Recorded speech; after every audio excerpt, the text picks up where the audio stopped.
Thank you very much.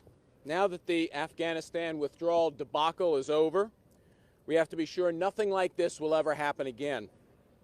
So last Friday, Ralph Norman from South Carolina and I filed a resolution including impeachment articles for Secretary Blinken. Secretary Blinken has utterly failed in his duties as Secretary of State as defined by the roles and duties of the position in statute. They're clearly written in Title 22 of the U.S. Code. For instance, the Secretary of State shall develop and implement policies and programs to provide for the security of the United States government operations of a diplomatic nature. Clearly wasn't done in Afghanistan, as we have abandoned our embassy.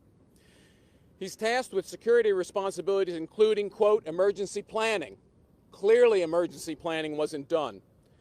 He's tasked with counterterrorism planning and coordination, including emergency action planning and threat analysis programs.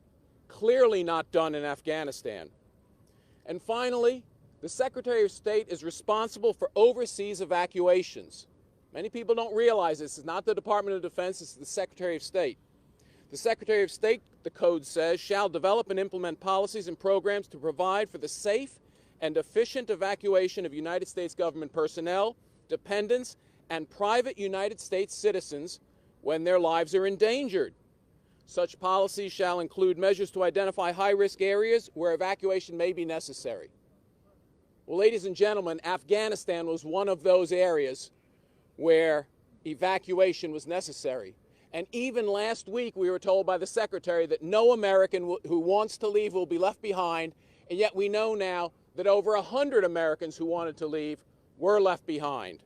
This is the responsibility of the Secretary of State.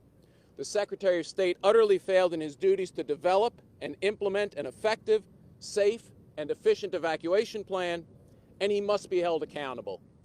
He has to be held accountable because around the world, Russia, China, North Korea, and Iran at this moment imminently threaten our allies. And we need to be certain that something like Afghanistan doesn't happen to one of our other allies. We need new, competent leadership at the State Department, and it starts with the resignation or impeachment of the Secretary. I now yield to Mr. Higgins.